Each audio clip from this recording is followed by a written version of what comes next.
Almost 2 years after corruption issues at the Energy Ministry first came to public attention, the latest RJR Don Anderson poll has found that Jamaicans are still not satisfied that the irregularities have been properly addressed.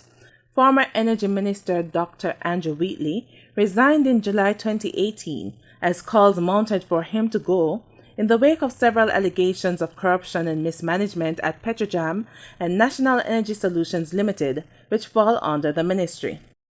Prime Minister Andrew Holness assumed responsibility for the ministry and had promised to deal with the governance weaknesses.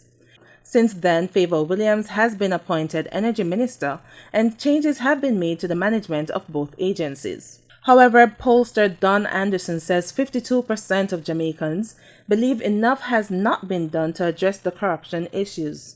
Only 21% feel that those issues have been adequately addressed. The majority, 52%, said no. In other words, they believe that these issues are still very much alive and not been settled. Understandably, of course, because there's a lot of talk and a lot of articles, etc., being published or talked about, certainly, over the last couple of months after that issue has been dealt with. But what it says is that the majority of people do not feel that the issues have been adequately dealt with. Meanwhile, with Dr. Wheatley and former Education Minister Ruel Reid both resigning from their ministries amid corruption scandals, Jamaicans were asked whether they were expecting other resignations or dismissals.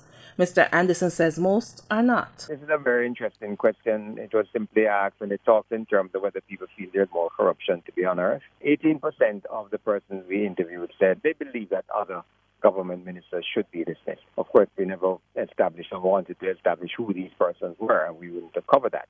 But 18% believe that more ministers should be dismissed. But interestingly and very importantly, 51% said no, we don't think that anybody else should be dismissed. So that's the majority of persons. Stevie and Winter, Frontline News.